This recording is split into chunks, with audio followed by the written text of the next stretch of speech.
Good training, boys. But that's nothing compared to the challenges that lie ahead. Then no problem. We got the moves, eh, Jack? We'd love to stay and chat, Big Green, but we're, itching to get on with our adventures. Fine, fine. Adventure away, then. And while you're out adventuring, why don't you make yourself useful? My darn green eco-collectors are clogged up again. Head out to the far side of the beach and clear them out, why don't you? Follow the lamps. They'll take you right there. Now, all of you, get out of here! And welcome back to Jack and Daxter. Wonder where they got that one from. Anyway, or these huts in general. A little familiar. Anyway, we're going to be going into, well, I guess the village area for now. First of all, let's just talk to Kira down here. I have noticed there's a bit of a quality increase for audio. What do you say you and I go cruising on this A-grad Zimmer? Rule number 1, I don't date animals. You don't know what you're missing. Listen, if you need something to keep you busy, my father always talked about an ancient precursor pipeline hidden deep underground. Some of these pipes end in vents from which eco flows freely, and some have been capped off so that the eco is sealed back. There must be a way to turn the capped vents on. I traced part of the pipeline back to the Forbidden Temple. Maybe you should look there for some type of switch. What I'm referring to mainly is when you can hear the breathing of the person or the voice actor. It kind of happened more often in the PS2 release. It's not as obvious anymore in this one. I guess they toned down a bit of the bass or something. But anyway, this is Sandover Village. We're probably going to go right into Sentinel Beach in this part, just to clear up a few things, get some precursor orbs in her pocket. Don't tell me that you two have problems as well. The first I hear of monster sightings near the village, and now this. See those gears up there, boys? See them? See how they're not moving? That means our village has no power. The eco beam coming from the jungle temple has been interrupted. And boys, everyone's too frightened to go out and find out what's happened. Did you pay the bill? Yeah. Oh, you're funny. Now look, if you two fix the eco beam, I'll give you a power cell. Oh, and another thing, if by any chance you're interested in making a contribution to my re-election campaign, I might be willing to part with yet another power cell. The minimum contribution is a very modest 90 precursor orbs. Some of these conversations are getting kind of lengthy. And at least it kind of tones down once you get into the later parts of the game. Almost to the point where there's absolutely no other people.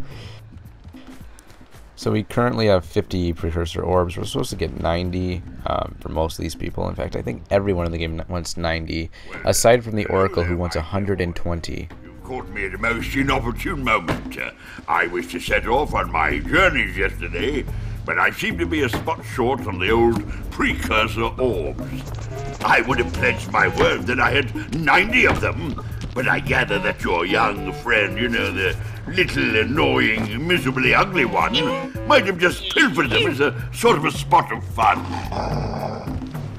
Anyway, would you be kind enough to loan your dear old uncle 90 precursor orbs so he can get underway? I would offer you a power cell in return. Now, in comparison to like Jack 2 and Jack 3, 90 precursor orbs is like the majority of the precursor orbs in the game.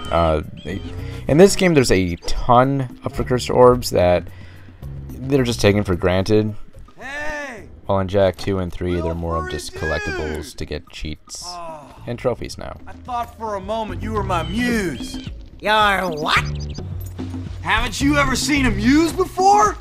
It's a little glowing squirrel about your size, full of spunk and crazy as a lark. Oh, I get it. Like a sidekick. As a matter of fact, without my muse, I just can't sculpt. But with her around, I see beauty in everything, you know? Right now, I couldn't chisel my way out of a box. I think she ran away to that misty island. I just hope she's all right. It's worth a power cell if you bring her back to me. Wait a minute! We are not going back to Misty Island! Are we? Seems like it. Of course, we're gonna have to do some. We actually have to get that boat that you barely saw in that cutscene. It's actually a different boat than the one that was in the intro of the game, because Jack just randomly lost that boat, I guess. I don't really know what happened, and he doesn't have a boat anymore, okay? But we're just gonna conclude that Jack no longer has a boat, even though he clearly had a boat at the beginning of the game. He just lost the boat that he had to, you know, get back to his island with. Yep, he lost it. End of story. Now what we're doing here is trying to trick this guy, or the cannon person, the guy who's controlling these cannons, into throwing these Hershey Kisses bombs into these reinforced crates. And, well, unlike Crash, you can't just belly flop into the reinforced crates. These are made of steel or something resistant to belly flops or head bashes or whatever we're doing. So we can't do that. Hey! That pelican just snagged a power cell! Let's go kick some big bird butt! That is too big to be a pelican. That is not pelican. That's way too big. I think we've got some size issues here. Because when I'm by a beach and I see a pelican, it is not that big. I'm telling you right here from a real life experience, pelicans are not this big. So let's just kick this thing. Spin it. Kind of just kick, spin, whatever. They actually, I think, changed the name of the spin attack from spin attack to kick in later games like Jak 2 and 3, because they don't want it to seem like Crash when it really is. Honestly, if you were to ask me, I think the original controls for this game was probably punch was probably not even an option, and circle was probably roll. You know, Crash was slide for circle, and oh, the pelican's over there. Crap, wasn't even paying attention. So we're back to doing this. Like I was saying, I believe the controls were like circle was probably the roll, X was probably jump, and square was probably spin. I'm just assuming during some early pre-production that they never had the punch. I don't know. I just have this weird feeling.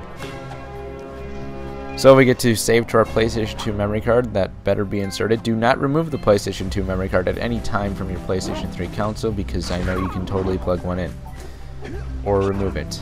And I think if you were to actually remove it, that would be a huge problem, because you're removing that hard drive. We scrounged enough orbs to trade for a power cell. Let's get back and make yeah, but in total we need like 500 orbs in this area or something like that. You're not going to be getting all the orbs by just Sentinel Beach. You need to go to the Forbidden Jungle, which we'll go to after this. There's some things in Forbidden Jungle which in retrospect I probably should have gone there first. However, it's not as chaotic here when in terms of trying to fend off enemies, so I kind of wanted to go with the easier route because I haven't played this for a while. So just to get back to basics, and very basics at times, such as platforming and picking up things and other stuff. And now we have the Orbist, whatever that is. I think that trophy was to get like 100 orbs. Obviously, very doable. Good job. Now meet me down here by the egg. Now it's very hard to take falling damage, so do that. Oh my! I hope the poor dear's okay.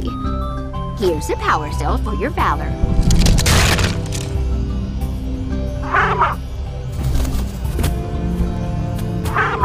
Oh no! No, no, no, no! Look, isn't that cute? It thinks you're its mama. Ah! I'm not your mom! You see any feathers here? Oh, love at first sight. Oh. Listen, boys. I'll take this little chick back to the village with me and work with the sage to take care of her.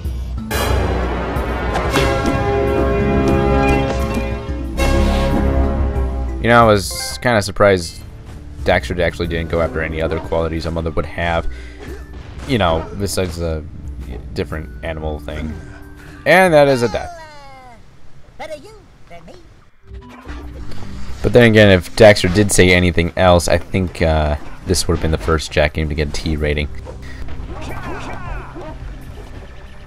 Of course, he does say crap in the first cutscene, but I guess it's kind of hard to hear it.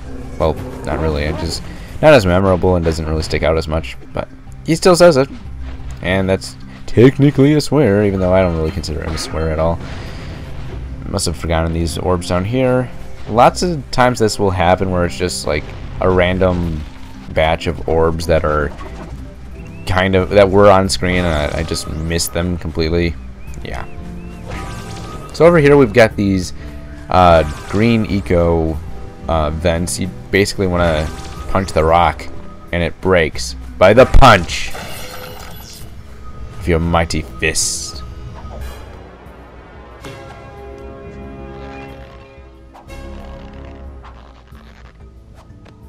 Well, I see that you two have finally decided to unblock my collectors.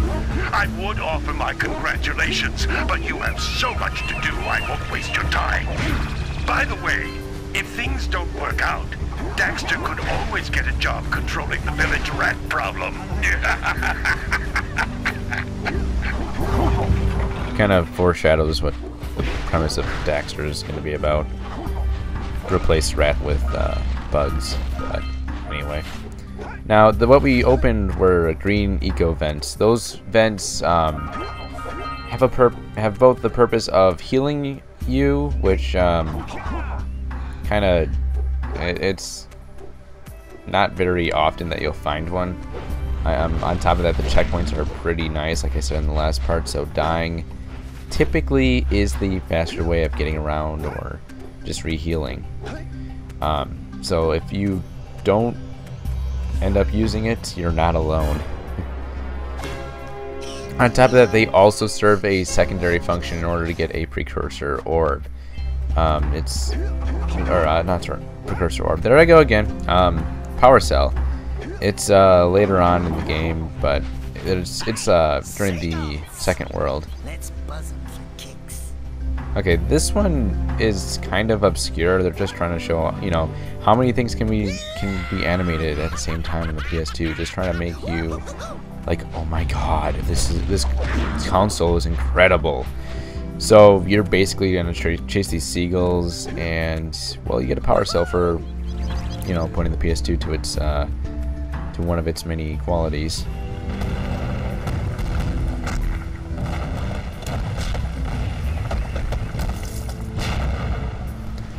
That and rendering real-time cutscenes such as this, which affect the gameplay world. Pretty cool. Nice demonstration there. So, let's see. I think, yep, we got all that there. Now we're gonna head back and collect that power cell over there.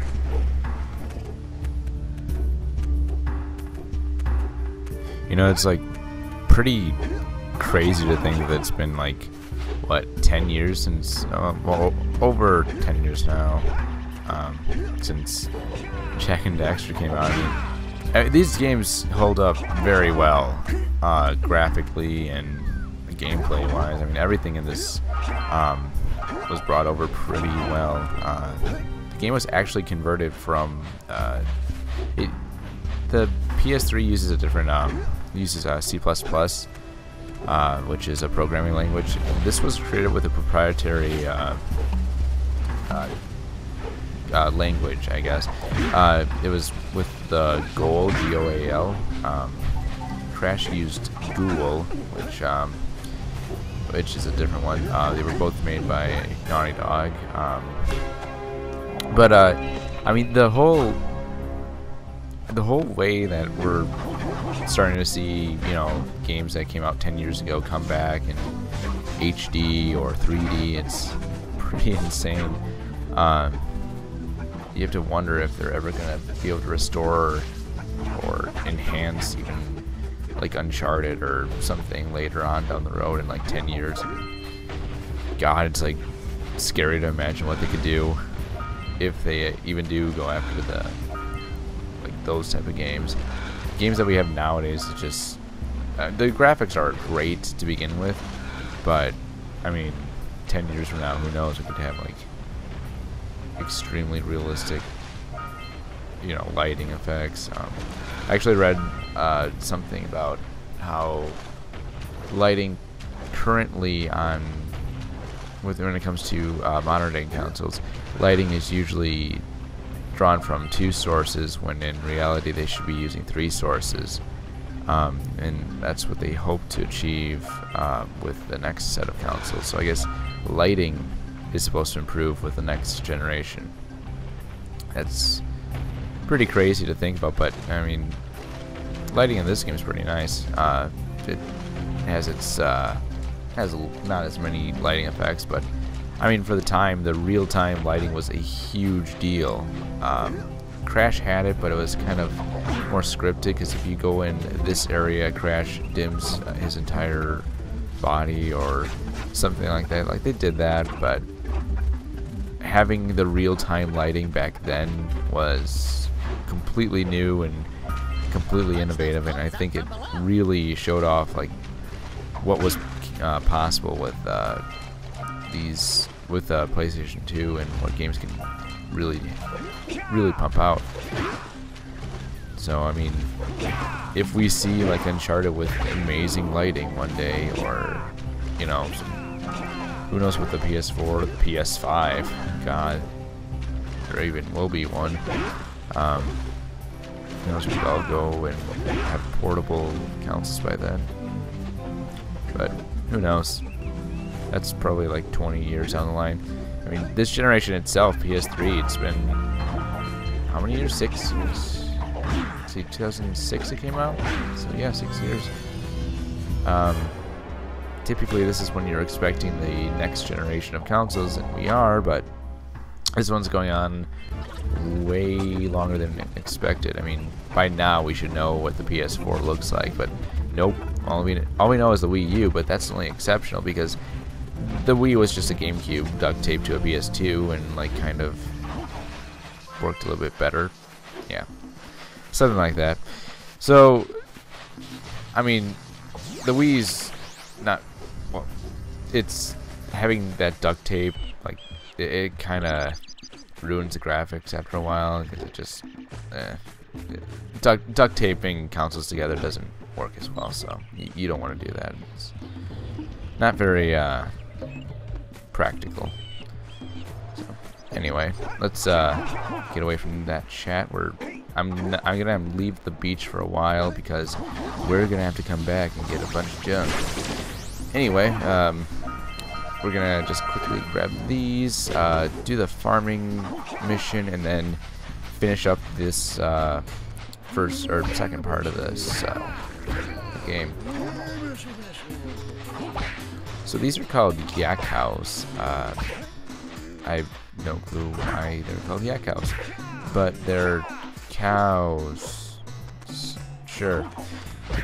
This mission kind of reminds me of the cowlicks in Spyro 2, but unlike the cowlicks, they don't fly, or, well, not fly, but you know what I mean. They hit them and they go 50 feet in the air.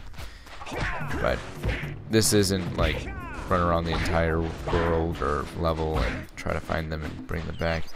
This is pretty straightforward.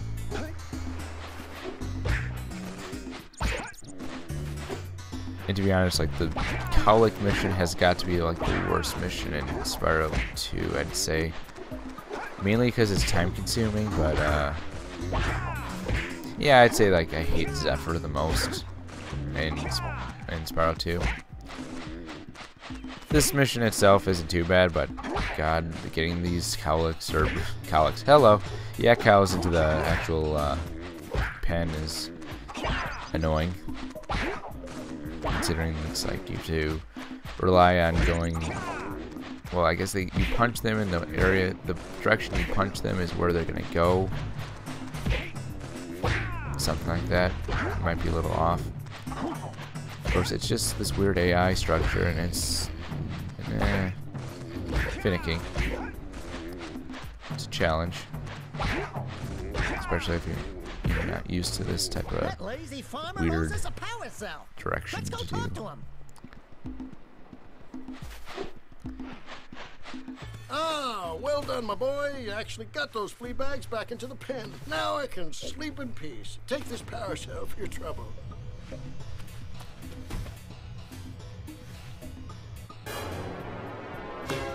Getting these pretty easily. That's a good sign. There's 101 in the game, so yeah. I'm actually surprised they didn't go for the 120. You know, or to say, yeah, we have 122.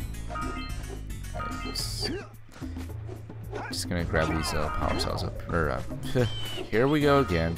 Precursor orbs. It's kind of annoying when people just call them eggs. But nothing's back here except for this, and we can't even go back here. So let's head back down there.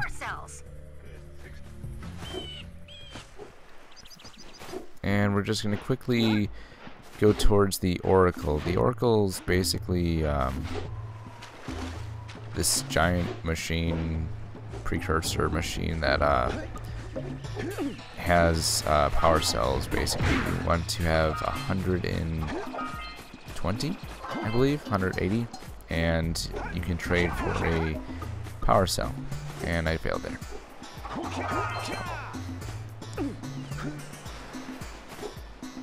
Roll jump, long jump, whatever you want to call it. Whoa! I think it's called a rocket jump or something. I'd have to look it up. Like the sage always goes on about. I hope they weren't as ugly. So basically, this thing is gonna give us a precursor or wait, one of you a power cell for precursor orbs. From before time, I have watched and waited for the true hero to return.